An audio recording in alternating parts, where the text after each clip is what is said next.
영상으로 함께 예배하시는 모든 성도님들과 가정 가운데 하나님 평강이 함께 하시길 축복합니다. 우리 함께 말씀 보도록 하겠습니다. 신명기 10장 12절 13절 말씀입니다. 신명기 10장 12절 13절 말씀 우리 함께 읽겠습니다. 이스라엘아, 너의 하나님 여호와께서 너에게 요구하시는 것이 무엇이냐? 곧 너의 하나님 여호와를 경외하여 그의 모든 도를 행하고 그를 사랑하며 마음을 다하고 뜻을 다하여 너의 하나님 여호와를 섬기고 내가 오늘 너의 행복을 위하여 너에게 명하는 여호와의 명령과 규례를 지킬 것이 아니냐. 아멘. 하나님께서 원하시는 하나님 백성 신앙의 모습이 무엇인지 분명하게 가르치고 또 확인하고 있는 그런 말씀인데요. 어떻게 보면 좀 다소 추상적인 그런 정의일 수도 있습니다. 그러나 분명하게 신앙이 무엇인지에 대해 청사진을 제공하고 있는 그런 말씀이죠. 하나님 섬긴다라는 것, 하나님 사랑한다는 것, 그를 향하는 그의 백성이 된다라는 것, 어디서부터 출발하는가? 그의 도를 존중하고 그의 뜻을 존중하고, 그래서 궁극적으로 명령과 규례를 따르는 그 자리에 있는 것이 그 신앙인 것에 대해서 분명히 확인하고 있는 말씀인데요. 오늘 말씀 같이 생각해 보면서 특별히 이제 오늘 종교개혁을 기념하는 그런 시간으로요. 또 우리 신앙이 역사 안에서, 교회 역사 안에서 확인되어졌던 모습들 다시 생각해 보면서 21세기의 신앙을 고백하는 우리가 고백해야 될 신앙의 모습이 무엇인지, 지켜야 할 자리가 무엇인지 다시 한번 생각해 볼 수 있으면 좋을 것 같습니다. 먼저 이제 약 500년 전이죠. 있었던 종교개혁에 대해서 다시 한번 생각을 해보면요. 먼저는 우리 쉽게 말해서 종교개혁하면 1517년 10월 31일, 이제 오늘 10월 31일이죠. 그래서 또 10월 마지막 주일을 종교개혁 기념주일로 그렇게 이렇게 기념을 하는데요. 1517년 10월 31일 루터가 95개조 이제 이 논쟁을, 명제를, 반박문을 붙였던 것을 이제 그 사건의 메인의 이미지로 이제 가지고 있는데, 사실 더 그거보다 훨씬 복잡한 사건이죠. 그래서 학자들이 단회적 사건이 아니다라고 그렇게 표현을 합니다.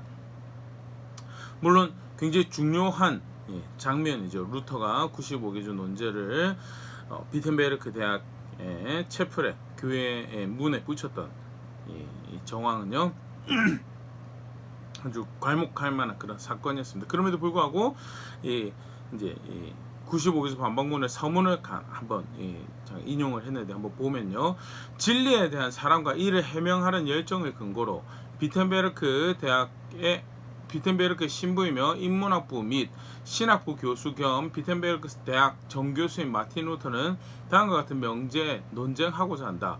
그러므로 본인은 구두로 토론하기 어려운 경우에는 직접 찾아오지 않더라도 서신을 통해서 토론에 참여해 주기를 당부한다. 우리 주 예수 그리스도의 이름으로 아멘. 대략 이런 서문을 붙이고, 그 다음에 그 밑에 이제 논쟁을 하려고 하는 명제를 쭉 95개를 이제 리스트를 하고 있는데요. 좀 전에도 잠깐 읽어드렸던 서문에도 볼 수 있는 것처럼 루터는 어떤 무브먼트를 일으키려고, 어떤 사건을 일으키려고 이 95개조 반박문을 작성하지 않았다는, 자기가 말씀을 연구하고 공부하는 자리에 있으면서 그 하나님 말씀 앞에서 양심껏 이건 내가 볼 때 틀렸고 이것은 우리가 설득을 해서, 논쟁을 해서 수정을 해 나가야 되는 모습이다라는 그런 사건들, 현상들 앞에서 잠잠하지 않았고요. 그래서 이 부분에서 우리 논쟁하자라는 도전을 한 것이 이제 95개 항의 논제죠. 근데 이게 여러 가지 혹시 이제 그런 표현을 때가 찬 경륜이었다. 하나님께서 이 루터의 소박한 이 고백을, 신앙을 받으셔서 큰 일을 벌리시는 것이 이제 종교개혁이라는 큰 사건으로 벌어지는데요.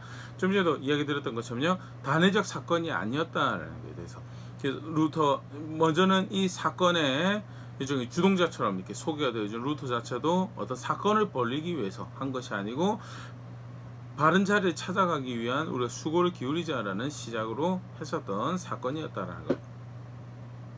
더불어서 이것이 단회적 사건이 아닌 것을 또 보여주는 역사적 이 모습이요.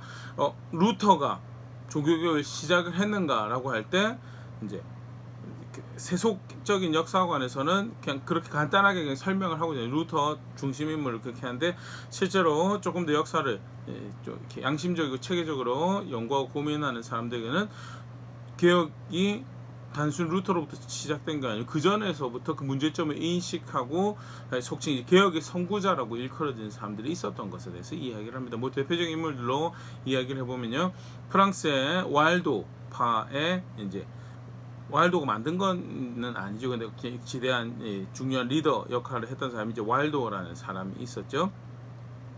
와일도 역시 하나님 말씀의 권위에 순복해야 되는 그런 신앙을 이야기를 했고요. 그 실제 그것을 그렇게 가르쳐야 되는 필요성에 대해서도 이야기를 했고, 그리고 대표적으로 이제 말씀을 가르치는 대로 청빈한 삶을 살아갈 필요성에 대해서 그것이 신앙의 중요한 모습인 것에 대해 강조를 했었고요.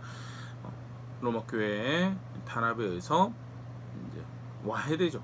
뿔뿔 흩어지고 숨어 있게 되다가 나중에 이제 다른 개혁의 물결들을 만났을 때 이제 숨어있던 와일드파들이 이제 등장을 하게 되는, 오늘 또 이제 명맥을 이어가고 있는 이제 그런 무리들인데요. 그런데 루터가 반복물 붙이기 전에 이미 그런 사람들이 그런 무리들이 있었던 거에 대해서 역사는 이야기를 하고 있고, 또 와일도 이후에도 영국의 존 위클리프 굉장히 중요하죠.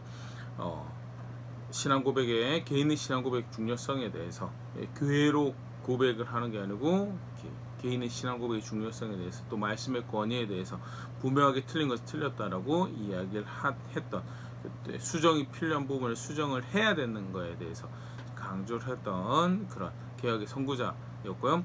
또 체코의 야한 후스, 모국어로 진행되는 예배, 그다음에 이종 성찬이라 가지고 빵과 포도주를 그 당시에는 이제 그 사제들만 포도주까지 하는 이종 성찬을 했었죠. 근데 성경에서 가르치는 대로 우리 예배할 수 있도록 해주고 성찬을 대할 수 있도록 하고, 또 그렇게 하는 말씀을 사람들이 손에 쥐어줘야 될 필요성에 대해서 강조를 했고요. 이단으로 취급받아서 이제 결국 죽게 되죠. 근데 야한 후스뿐만 아니라 개인뿐만 아니라 후스를 따른 사람들이 성경대로 우리 신앙생활할 그게 사실은 하는 백성이 신학교회가 살아야 되는 신앙의 모습인 거예요. 동의하고 실제로 그 가르침에 대해서 저것이 옳은 것 같은데라고 이제 자기들 그 전에 누렸던 권리들을 포기하고서라도 따르던 그런 모습들이 이제 루터 전에 있었죠. 루터 전에 있었고요. 또 사실 잘 알려진 인물은 아니지만 또 대표적인 인물 중에 이탈리아 사보나로라 같은 경우에도요, 성경에서 가르치는 대로 청빈한 삶을, 검소하고 절제하는 삶을 강조를 했었고요. 역시 이단으로 취급받아 살해당하긴 했었는데요. 분명한 것은 루터 이전에 중세교회가 가지고 있는 문제점에 대해서 인식하고 개혁이 필요한 것을, 갱신이 필요한 거에 대해서 이제 가르치고 도전했던 무리들이 있었다라는 거에 대해서, 그래서 그런 흐름 안에서 루터라는 사람이 존재를 했고, 그리고 하나님께서 하나님의 놀라운 일을 교회 가운데 행하셨다라는 것 같이 기억할 수 있으면 좋을 것 같고요. 대략적으로 종교개혁 흐름을 조금 더 생각을 해보면요, 1517년 10월에 루터가 반박문을 붙입니다. 이제 사실은 이제 처음에 우리 좀 전에 서문을 읽었지만 논쟁하자라고 도전을 했던 것이기 때문에 논쟁을 하는 일이 이제 발생을 합니다. 그런데 논쟁을 하는 과정에서 교황청이 또는 교황이 보낸 기존의 캐톨릭 교회에서 이제 이야기하는 사람들이 루터의 주장에 그럴듯한 반박을 하지 못하고요. 쉽게 말해서 자기들의 논리로 루터를 설득을 하지 못하고 오히려 루터라고 훨씬 더 단호하게 자기가 믿는 바에 대해 주장하는 바에 붙잡을 수 있도록 그렇게 사건이 흘러가죠. 결국 그래서 몇 차례 대면해서 논쟁하는 것의 결과로 1521년 로마에서 루터를 파문을 하게 됩니다. 파문을 하게 되고 동일한 21년 1월에 이제 파문이 선언가 되죠. 그리고 21년 보름스 국제회의, 이제 제국회의라고 그 당시 이제 그 지역에 있던 제후들, 영주들, 여러 왕들, 국제적인 모임이었죠. 참여하여서 이 루터에 대한 이슈를 어떻게 해결할 것인가라고 했을 때 캐톨릭 입장에서 받아들이라고 했을 때 받아들이지 않을 경우에는 이제 정죄를 하게 되는, 여기서 이제 정죄를 된다는 것은 파문의 결과로 이제 국가의 법에 의해서도 보호를 받지 못하는 신분이 되는 거예요. 당장 보름스에서 비텐베르크로 돌아가는 길에도 살해를 당할 수 있는, 그래도 그걸 죄로 여기지 않는 그런 상태에 이르게 되고요. 그런데 이제 루터를 보호해주는 제후가 있었죠. 지역 영주가 있었고, 그래서 루터가 그 영주 밑에서 이제 보호를 받고 신약 성경을 번역하는 일이 그때 발생을 하고요. 1523년 이제 그런 복잡한 관계들 가운데, 갈등들 가운데 루터의 작업에 의해서 신약 성경이 독일어로 처음 번역이 되어지는 일이 발생을 합니다. 근데 이 단순히 독일 안에서만 벌어진 일인가라고 했을 때 사실 루터와 상관없이 스위스에서는 쯔빙글리라는 사람에 의해서 교회 그릇된 이슈에 대해서 이야기가 나오게 되고, 그것이 루터의 사건과 맞물려서 크게 폭발적으로 이제 확산이 되어져 가죠. 그 쯔빙글리라는 사람이 일으켰던 이제 스위스 안에서의 개혁 운동은요, 그 역시 이제 다른 갈등을 야기하고 스위스 안에서 일종의 내전 형태 전쟁이 발생을 하게 됩니다. 이제 카페 전투가 1529년, 1530년 이 두 차례 이제 벌어지는데요. 쯔빙글리는 이때 참여해서 죽게 되고요. 독일에서 이제 루터를 중심으로 독일에서는 이 기존의 잘못된 거에 대해서 반발했던, 그릇된 거에 대해서 이야기했던 이 루터의 자세나 이런 영향력이 농민 봉기로 이어지는, 실제 사실 루터는 그 농민 봉기 지지는 하지 않았지만요, 이 농민 봉기로 이어져서 이제 온 나라가 이제 갈등과 시끄러운 종교적인 갈등, 다음에 이 신분적인 갈등 뭐 이렇게 해가지고 여러 가지 이제 시끄러운 이슈가 있었고요. 고스란히 루터가 이제 지탄받는 그런 자리에 있게 되죠. 또 그런 와중에 이제 루터는 이제 그 보호받던 자리에서 비텐베르크로 옮겨와서 비텐베르크에서 사역을 계속 쭉 하게 되고, 또 굵직굵직한 사건들, 뭐 사실 개개인 사실 살펴보면 더 좋긴 하겠지만 굵직굵직한 사건들을 이제 다 보면요, 그런 와중에 또 칼빈이라는 사람이 등장을 하게 되죠. 1536년에 칼빈이 그 기독교 강요 초판을, 신앙이 성경에서 그들이 믿는 바 성경에서 가르치고 있는 신앙에 대한 이제 정리적 기독교에서 가르치고 있는 것, 정리를 한 초판이 발행을 하게 되고요. 별거 아닌 것 같지만 사실은 굉장히 굵직한 이 신앙, 자기들의 신앙에 대한 이해를 또는 신앙 고백에 대한 이 정립이 이렇게 되어져 가고 있었던 정황들을 이제 볼 수 있고요. 이제 각 지역에서 이제 갈등과 소요가 또 그런 와중에 또 그들의 다른 세력들이 만들어지고 1546년 이제 루터가 죽게 되죠. 루터 비텐베르크에서 수명을 다해서 이제 죽게 되고, 죽고 난 다음에 1555년 이제 아우구스부르크 협약에서 루터파를 이제 일종의 정식으로 인정을 하게 됩니다. 여전히 카톨릭에 의해서는 이단으로 취급되지만 그럼에도 불구하고 제국 안에서 이제 가질 수 있는 공식 종교의 형태로 인정을 받게 되는 일이 발생을 하죠. 그럼에도 불구하고 이제 이게 완전한 형태는 아니었고요. 이후에도 계속 갈등을 이어갑니다. 그리고 이제 이건 독일 상황이었고요.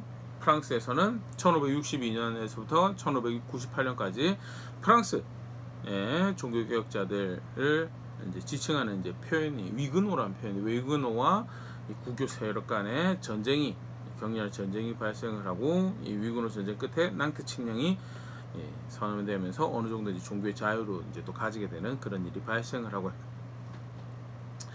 1618년부터 1648년 이제 이게 거의 이제 이 종교적 갈등에 막바지, 그 극을 달해가던 30년 전쟁이 발생하면 덴마크에서 스웨덴에서 이렇게 해서 계속 그 유럽 온, 제가 이제 이 이야기를 드리는 거는 아까도 이야기했던 단회적 사건이 절대 아니다라는, 단회적 사건이 아니고 성경대로 가르친 데 믿어 보겠다라고 한 이것이 그 시대에 정착되고 그것이 인정되어지는 그 자리에 이르도록 이런 갈등들이 있었고요.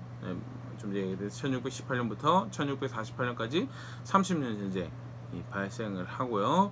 그리고 1648년 이 전쟁의 마지막에 베스팔렌 조약으로 마무리되어지면서 개인의 신앙의 자유가 어느 정도 이제 법적으로 인정되어지는, 그 이후에도 사실은 계속 갈등이 없지는 않았죠. 그럼에도 불구하고 어느 정도 이제 루터가 방방문을 붙이고 난 다음부터 쭉 흘러오던 게 어느 정도 이제 한 이 텀이 마무리되어지는 일이 이제 이까지 해서 약 100년의 시간을 걸쳐서 이 종교개혁 사건이 이렇게 일어나고 또 어느 정도 이제 그 결과물이 나오게 되는 그런 일이 발생을 하는데, 좀 전에 얘기했던 것처럼 사람이 계획을 해서 단회적 사건을 일으키고 무브먼트를 발생시키고 있던 그런 일이라기보다는요, 하나님께서 교회 가운데 허락하신 기회였다는 것. 그러면 계속해서 그럼 그 의의에 대해서 조금 더 생각을 해보겠습니다. 먼저 개혁이라고 하는데요, 문제가 뭐였느냐라고 하는데 뭐 여러 이야기들이 있습니다. 그 고신대 역사 교수님이시기도 하시고 이상규 교수님의 책에서 이제 정리를 한 이제 보편적으로 이제 받아들여지는 이슈들이죠. 크게 세 가지로 문제에 대해서 이야기를 합니다. 먼저는 신학과 신학의 변질의 문제에 대해서, 좀 전에도 우리가 말씀 읽었지만요, 여호와 하나님 섬긴다라고 할 때 분명한 우리 기준을 가지고 있죠. 하나님 말씀을 따라서 그를 사랑한다는 것도, 그를 경외한다, 그를 섬긴다는 것도 말씀을 따라서 섬기는 거죠. 그거는 그러면 그거는 구약의 모습 아니고 신약의 경우, 예수님 사랑하는 것도 신약교회에서 예수님 그렇게 표현. 요한복음 14장 23절, 예수께서 대답하여 이르시되 사람이 나를 사랑하면 내 말을 지키리니 내 아버지께서 그를 사랑하실 것이요 우리가 그에게 가서 거처를 그와 함께 하리라. 예수님 사랑하는 거 궁극적으로 뭘로 드러나는, 예수님 말을 지키는, 예수님 다르게 표현, 예수님 말씀 따라 살아가는 것을 예수님 사랑하는 거, 고백하는 거, 예배하는 거, 그 예수님 안에서 하나님 아버지께 예배하는 거, 그것도 요한복음 4장 24절, 하나님은 영이시니 예배하는 자가 영과 진리로 예배할지니라.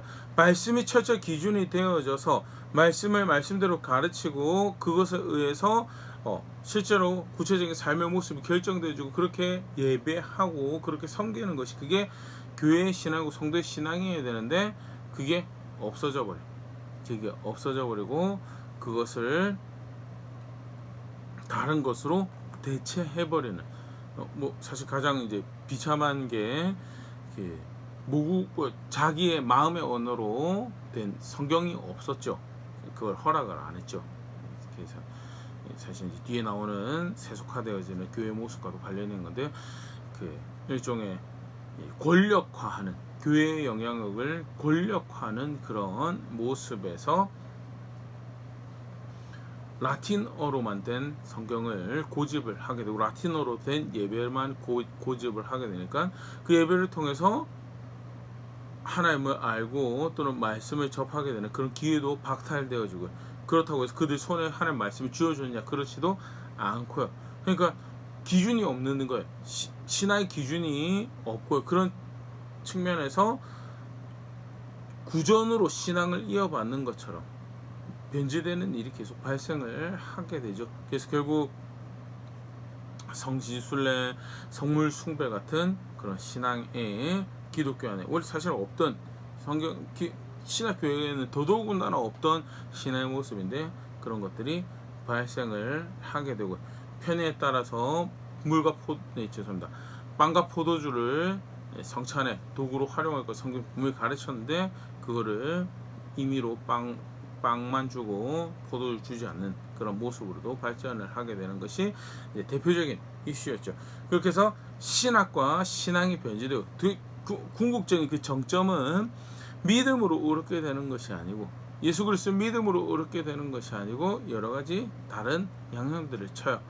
선행이라든지 고해라든지 기타 다른 성례들의 모습을 만들어내어서 결국 사실은 성경에서 가르치지 않는 신앙을 만들어내게 되는 것이 루터 당시에 교회의 모습이었죠. 어떻게 보면 동전의 양면과 같은 건데요. 하나님 말씀을 따르는 신학과 신앙이 없어져 버리니까 그 반대로 그러면 신앙이라고 하는데 뭐가 자리를 잡느냐? 탐욕이 자리를 잡죠. 자신의 마음에 만족이 되는 신앙, 자신의 마음에 만족이 되는 신학이 만들어지게 되는 거. 그게 이제 좀 전에 얘기 드렸던 이종성찬을 허락하지 않는다거나 아니면 성물 숭배, 성지 숭배 같은 그런 것들을 만들어내요. 또 사실은 그거보다 더 원초적인 타락의 그 재정적인 그 이슈들, 그래서 그 불을 축적하고 불을 쌓는 것이 방향이 되는 그런 거에 대해서도 말씀의 기준이 없으니까 저제 그거 제재가 안 되죠. 그리고 성적인 타락 같은 경우에도 그래서 이 무절제한 탐욕이 고린도전서 9장에 바울이 분명히 이런 고백을 하거든요. 9장 26절 27절 그러므로 나는 다름질하기를 향방 없는 같이 아니하고 싸우기를 허공을 치는 같이 아니하며 내가 내 몸을 복종하게 하면 내가 남에게 전파한 후에 자신이 도리어 버림을 받을까 두려워함이로라. 신앙을 한다, 예수 그리스도를 믿는다는 것이요, 향방 없는 싸움을 해. 그때 말이 달라지는 거 아니에요. 분명히 방향성에서 그게 뭐냐, 내 몸을 쳐서 복종하게 하나님 말씀 앞에서 자신의 몸을 치는 것이 그 말씀의 기준에 따라서 스스로의 삶을 빚어가는 것이, 그렇게 하나님 섬기고 그렇게 예배하고 그렇게 하나님 향하는 그런 걸음들을 걸어가는 그게 신앙인데, 분명히 그게 먼저 복음받았던 사도가, 예수님 제자가 이게 신앙인으로 보일 수 있는 예인데, 근데 말씀이 없어져 버렸어요. 말씀이 없어져 버리고, 그래서 신학 궁중 신학과 신앙에 대한 변질된 이해를 가지고 그게 제대로 기능할 수가 없죠. 결국 사실은 그 자리를 탐욕이, 무질서하고 무절제한 탐욕이 자리 잡으면서 극단적인, 심지어는 독일의 어떤 지역 같은 경우 1년에 매년 약 1,500여 명의 사생아가 결혼하지 않는다는 사제들을 통해서, 교회를 통해서 사생아가 1,500여 명 정도가 이렇게 나왔었다라는 그런 기록도 남아 있다라고 하는데요. 여기 사실은 심각한 성적인 타락, 다음에 재정적인 타락, 여러 가지 도덕적으로 거룩하지 않는 삶을 살아가는 그런 모습들이 등장을 하고, 그럼에도 불구하고 그게 이제 암암리, 이렇게 교회의 몸 안에, 그리스도 몸 안에 이렇게 자리 잡는, 사실 사제들마저 그렇게 되었다라는 것은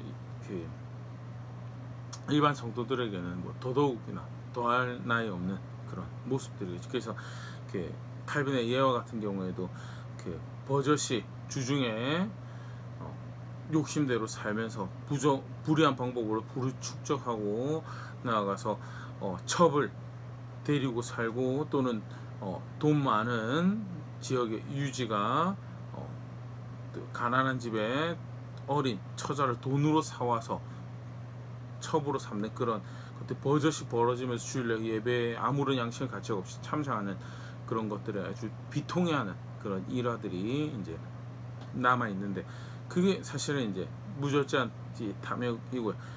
사실 말씀이 없고 신학이 없는 거랑 동전의 양면이죠. 결국 거룩해 하는 수단인 그 기준이 분명하게 제시가 되어지지 않고 선포되어지지 않고 그것이 교회 안에 받아들여지지 않고 있었기 때문에, 그 반대로 그 자리를 아담의 교회로서 아주 당당하게 자신의 마음에 기뻐하는 것들로 가득 채우는 그러면서도 교회다, 성도다라고 살아갔던 것이 그 당시 모습이었고요. 더불어서 또 이제 좀 전에 아까 이야기 드렸던 것처럼 이상현 교수님이 이야기하는 그 당시 문제적 모습을 하나 이야기하는 것이 교회에 세속하다는 것이 여러 가지 모습으로 좀 전에도 이야기 드렸던 성적인 타락, 또는 불을 숭배하는 그런 교회의 모습으로도 볼 수 있지만요, 여러 세속적인 모습 중에 아주 대표적인 모습 중에 하나가 이제 권력을 추구하는 그런 모습이죠. 사제주의 같은 것. 사실 이제 보편적으로 사용하는 표현이 그래서 그렇지만 특권층을 만들어 버리는, 가르치는 자를 존중하고 또 거기에 대해서 존경심을 가지고 이렇게 수고한 것에 대해서 인정하는 그런 자세는 성경에서 가르치고 있는 부분인데, 그거 말고 그거를 이제 권력화하는 특권층이 생겨요. 그 사제가 이제 그런 복합적이죠. 그런 신학들도 만들어내죠. 그래서 그 사제 선언에 의해서 죄가 씻겨지는, 용서를 받는 그런 것도 그렇고요. 사실 이제 중세의 교황이 한 나라의 이 권력을 좌지우지하는 그런 영향력을, 그리고 실제 그걸 얻어내기 위해서 여러 가지 정치적 계략을 꾸미는 그런 역사들을 우리가 쉽게 보일 수 있고요. 이게 사실은 정말 비성경적인, 즉 그렇지 않아야 할 대표적인 곳에서 그런 일이 벌어지는 그런 모습. 디모데후서 3장 2절, 사람들이 자기를 사랑하며 돈을 사랑하며 자랑하며 교만하며 비방하며 부모를 거역하며 감사하지 않으며 거룩하지 아니하며 타락한 세대의 대표적인 모습을 이야기하는 모습들인데요. 그게 이제 중세 교회의 모습을 우리가 쉽게 발견할 수 있는 그런 모습이었고, 그 문제에 대해서 이제 개혁을 갱신을 하게 되는 것이 종교개혁, 이제 500년 전에 벌어졌던 그런 일인데요. 그러면 이것이 이 문제에 대해서 어떻게 접근했는가에 대해서 우리 조금 더 생각을 해보기 원합니다. 분명하게 루터도 그렇고 칼빈도 그렇고요. 사실 이제 도덕적으로 어떻게 저렇게 살 수 있는가, 그냥 그렇게 접근을 할 수도 있는, 우리 시기에 사람이 사람의 일로 접근할 때 그렇게 접근을 하게 되는데, 종교개혁이 굉장히 큰 의의를, 특별히 우리가 오늘의 신앙 고백한다 해도 우리의 역사적 배경이죠. 사실 또 기억하고 하나님 이 일을 통해서 우리 가운데 일종의 우리의 뭐라고 해야 될까요? 지금 21세기 교회의 DNA 같은 그런 모습인데, 우리 가운데 어떤 방향성을, 어떤 역사적 의의를 허락하셨는가 생각을 해보면 크게 두 가지로 우리가 생각을 해볼 수 있는 분명한 것은, 첫 번째는요, 타락을 인지하는 자세에서도 분명한 기준이 있었고, 그리고 돌이키고 회복한다라고 했을 때 분명한 기준이 있었다는, 그것은 하나님 말씀이죠. 단순히 내가 볼 때 저거는 아닌 것 같아, 내가 볼 때 저거는 좀 너무한 것 같아, 그게 아니고요. 성경에 의해서 좀 전에 우리가 시작하면서 루터가 서문을 논쟁하자고, 분명한 기준이, 성경의 기준이 있는데 그거에 비해서 틀린 것 같으니까 거기에 대해서 이야기를 나눠보자라고 이야기한, 문제에 대한 인식도 기준에 의해서 인식하고 돌아가는 것도 그러면 그 법에 적합하게 부합하는 대로 우리가 하자라는 것으로 이제 방향을 잡는 것도 사실 이제 종교가 가지고 있는 큰 이유죠. 신앙을 이야기하고 신학을 이야기할 때, 교회가 어떻게 있어야 되는가를 이야기할 때 분명한 기준이 있다는, 그리고 그것은 교황이나 사제의 어떤 느낌이나 그들의 이야기가 아니라 성경이 그 기준이다라는, 어떤 단체가 이야기하는 것이 아니고 어떤 그룹에서 이렇게 이야기하더라, 그게 아니고 성경이 그 기준이더라는. 갈라디아서 1장 7절 10절, 다른 복음은 없나니 다만 어떤 사람들이 너희를 교란하여 그리스도의 복음을 변하게 하려 함이라. 그러나 우리나 혹 하늘로부터 온 천사라도 우리가 너에게 전한 복음에 다른 복음을 전하면 저주를 받을지어다. 우리가 전에 말하였거니와 내가 지금 다시 말하노니, 만일 누구든지 너희가 받은 것 외에 다른 복음을 전하면 저주를 받을지. 바울이 갈라디아 교회에 편지하면서 분명히 확인을 하죠. 예수 그리스도의 복음 그거 말고 변질하게 하면, 특별히 사도와 선지자를 통해서 전해진 그 복음 말고, 그 그리스도의 복음 말고 변질하게 하는 것이 있으면 저주받을 모습이다라는, 저주받을 모습. 루터나 즈빙글리 또는 칼빈, 그 외에도 사실 엄청나게 많은 그 앞에 성각자들이, 호스, 위클리프 다 마찬가지죠. 분명한 기준을 봤어요. 성경에 의해서. 그래서 이건 문제적인 모습이다. 문제적인 모습이다. 다른 거 갖고 이야기한 게 성경 가지고 그 문제적 모습이다라는 거. 10절 마지막 보면요, 이제 내가 사람들에게 좋게 하려, 하나님께 좋게 하려, 사람에게 기쁨을 구하려 내가 지금까지 사람들의 기쁨을 구하였으면 하나님의 그리스도의 종이 아니니라. 사람이 기준이 아니고요, 사람의 만족이 기준이 아니고요. 그래서 그가 그걸 불편하게 생각할까, 그가 그거를 즐겨 들을까, 그게 기준이 아니고요. 하나님이 뭐라고 이야기하시는가에 대해서, 예수 그리스도가 무엇이라고 가르치셨는가에 대해서, 그게 기준이다라는 거예요. 그게 기준이고, 그래서 거기서부터 틀렸으면 문제적 행동, 돌이켜야 되는. 그리고 돌이킨다라고 어디로 돌이키느냐? 내 마음이 만족되는 곳, 아니면 함께하는 누군가가 만족되는 것, 내가 아끼고 또는 유력하다고 생각하는 그가 만족하는, 그게 아니고요. 성경에서 합당하다라고 하는데, 부합하다라고 하는, 적합하다라고 이야기하는 그 자리로 돌이키는 것이. 그래서 분명한 기준을 가지고 문제도 이야기하고, 회복도 이야기하고, 개혁도 이야기하고, 돌이킬 자리도 이야기했다는 것이 사실 종교계가 가지는 아주 대표적인 개혁적인 모습이었죠. 그래서 사실 이제 개혁하였던 그들이 그 슬로건으로 삼았던, 좋아하는 문구가, 그 개혁된 교회는 항상 개혁되어야 된다. 멈춰 서 있는 것이 아니고 어떻게 됐다라는 거예요. 말씀을 향해서 계속해서 돌이켜지는 자리에 있어요. 궁극적으로 그래서 그 말씀을 주신 하나님이 영광을 받을, 그 말씀을 주신 하나님이 기뻐하시는 그 자리로 돌이키는, 그게 우리가 추구해야 될 모습이고, 분명한 기준이 있다. 문제를 이야기할 때도 그렇고 바른 것을 이야기할 때도 그렇고 분명한 기준이 있다는, 나아가서 기준이 그렇게 있을 때 그 하나님 말씀 앞에서 스스로를 겸손하게 하는 신앙. 사람 앞에서 겸손한, 사람 앞에서 겸손한 거 중요하죠. 근데 그보다 우선된 게 하나님 말씀 앞에서 겸손한 것. 실제로 성경에 기록되어 있는 대표적인 개혁 군주들, 특별히 열왕기 역대하 기록되어 있는 군주들 중에서 개혁 군주들, 하나님 앞에 칭찬받는 말씀으로 돌이키는 신앙을 가진다고 했대요. 그들이 보여줬던 공통적인 모습들도 사실 하나님 말씀 앞에서 겸손했어요. 역대하 15장 16절 아사왕의 경우인데요. 아사왕의 어머니 마아가가 아세라의 가증한 목상을 만들었으므로 아사가 그의 태우의 자리를 펴고 그의 우상을 찍고 빠 기드론 시내가에 불살랐으니, 아사가 왕이 될 수 있도록 아사의 중요한 정치적 후원자이자 정치 기반이죠.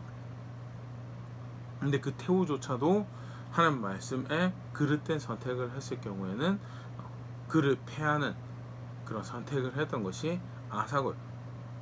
그 태우 앞에서 겸손한 것을 선택했으면 절대 그렇게 할 수 없죠. 그 영향력 앞에서, 그 사람 앞에서 겸손했으면 절대 그거 할 수 없어요. 하나님 말씀이 그거 죄라고 하는데 그거 없애야 되는데 그 앞에 자기 겸손하게 한 거고요.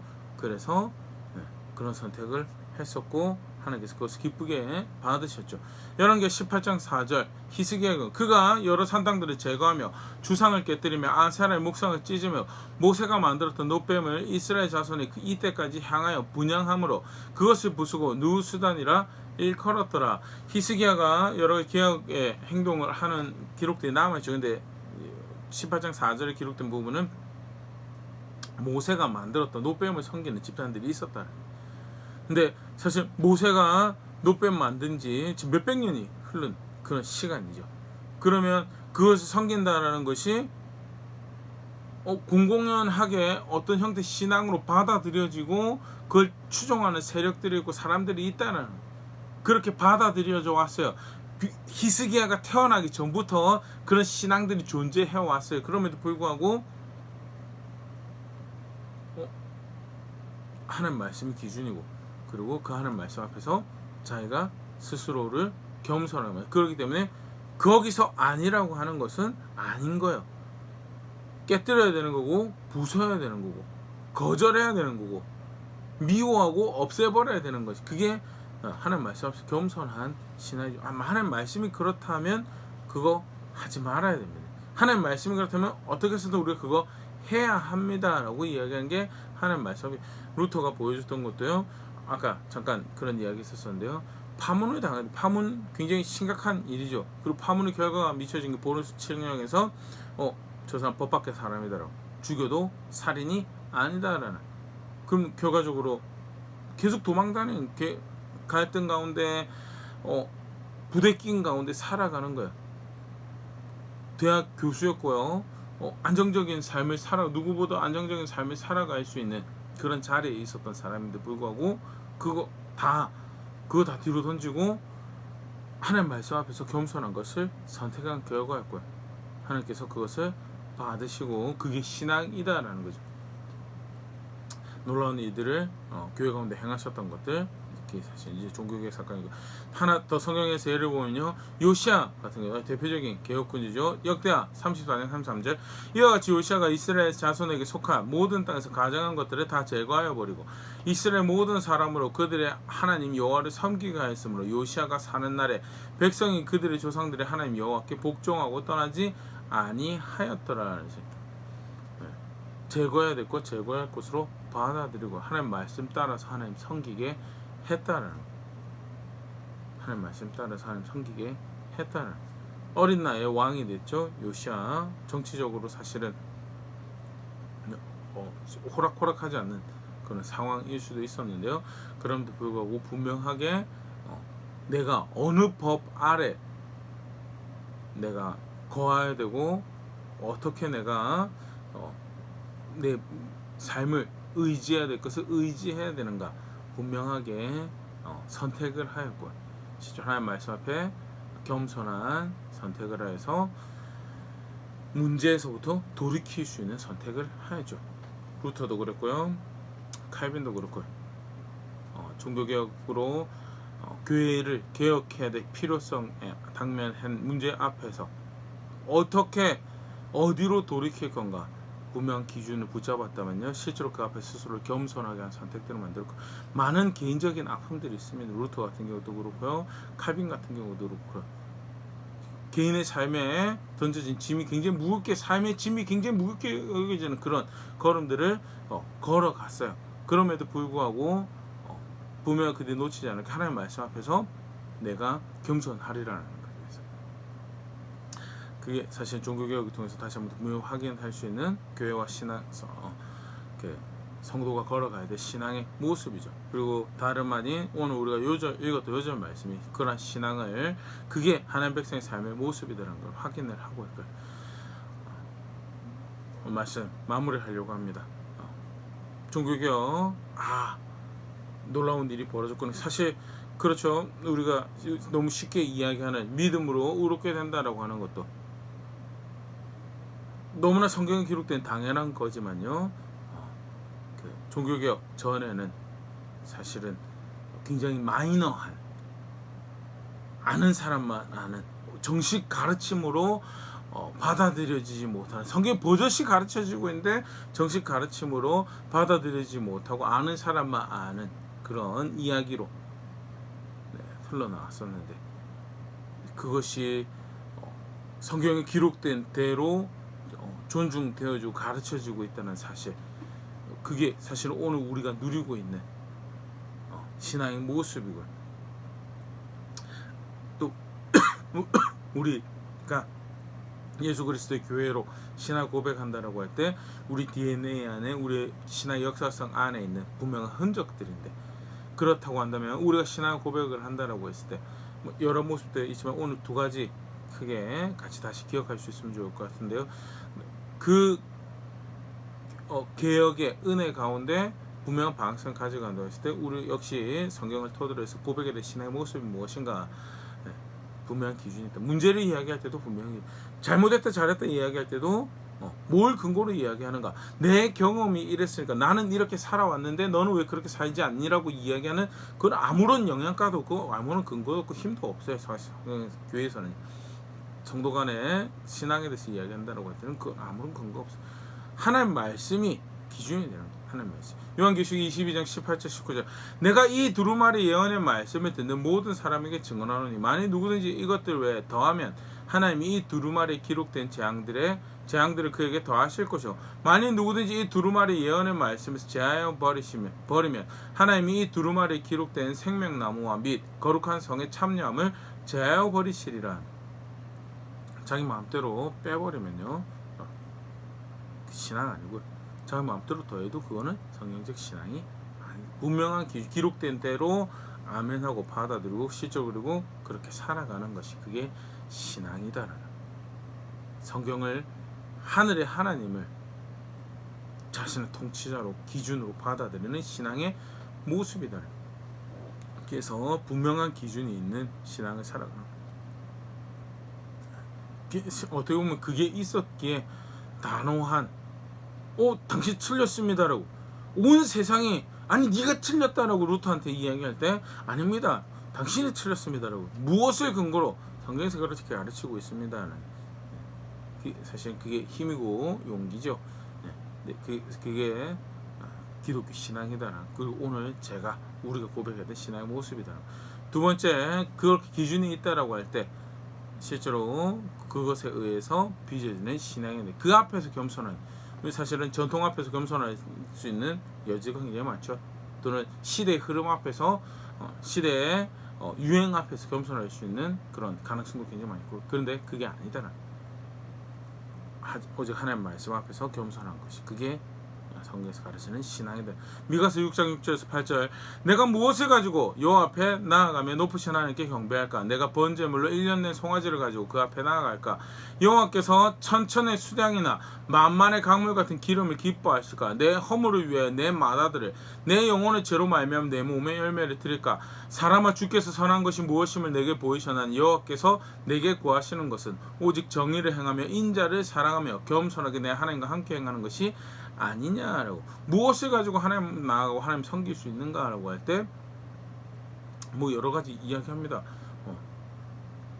우리 조상들이 1년 된 송아지 가지고 그 앞에 나갈까? 천천의 수량이나 아니 하나는 좀 너무하고 많은 기름을, 심지어는 인신공양까지도 이야기하면서 내 나름의 정성을 우리 전통에 또는 이야기하는 조상들이 이야기하는 그럴싸한 방법들에 대해서 그렇게 했더니 되더라라는 그런 이야기들에 대해서 그렇게 하면 하나님 앞에 통할까라고 8절 분명히 하나님께서 확인해 주시죠. 주께서 선한 것이 무엇임을 내게 보이셨나니, 뭐죠? 받은 말씀이죠. 내게 구한 오직 정의를 행하며 인자를 사랑하며 겸손하게 내 하나님과 함께 행하는 것, 가르치신 대로 의로운 것을 선택하 살아오고 가르치신 대로 긍휼히 여길 사람 긍휼히 여기며 구제할 사람 구제하고 그렇게 사랑을 베풀며 나아가서 그렇게 겸손하게 하나님과 동행하는 것이 그게 신앙이다.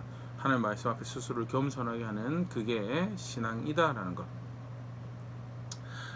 종교개혁 간단하게 짧은 시간, 정말 짧은 시간 간단하게 다시 그런 사건이 있었지, 그리고 그 놀라운 은혜 가운데 오늘 믿음으로 우르게 된다라는 것, 또 그 하나님 말씀이 기준이 되는 신앙이다라는 것 다시 우리가 분명 방향으로 붙잡고 있는데요. 실제로 그런 역사성 안에 그런 그 신앙의 흔적 안에 살아간다라고 하면서 나는 어떤 신앙 고백하고 있는가 다시 한번 돌아볼 수 있으면 좋을 것 같습니다. 사실 여러 가지 방법이 있어도 개인적으로는 이제 코로나가 큰 이 질병의 사태가 큰 또 변곡점이죠. 기존에 해왔던 방식들을 사실 할 수가 없는 그런 상황의 도전 앞에서 내가 무엇을 하는 것이 맞는 것일까라는, 특별히 교회를 섬기고 할 때 무엇을 하는 것이 맞는 것인가라는 그런 고민들이 계속 반복적으로 되죠. 근데 종교개혁 같은 사건들 또 그 안에서 역사하셨던, 그러면서 다시 말씀을 통해 분명히 확인하시는 신앙, 또 우리가 지켜야 될 것들은요, 성경 안에서 가르치고 있는 것을 하는 거죠. 무엇이 성경적이고 무엇이 그 기준에 부합하는 선택들인가에 대해서, 그것이 담력이 되고 용기가 되고 또 위로가 되고 격려가 되는 그 자리가 사실은 오늘 우리가 걸어가야 되는 모습이, 나아가서 실제로 기준이 존재한다고 하는데 나는 어떤 신앙의 자세를 가지고 있는가, 그런 부분도 말씀 가지고 한번 생각해 볼 수 있으면 좋을 것 같습니다. 무엇보다도 그런 선배들을 가지고 있다는, 조상들을 가지고 있다는 그런 신앙의 흔적, 역사성 안에서 우리가 살아가고 있다는 것이 다시금 기준을 존중하고 그 말씀 앞에서 스스로를 겸손하게 하며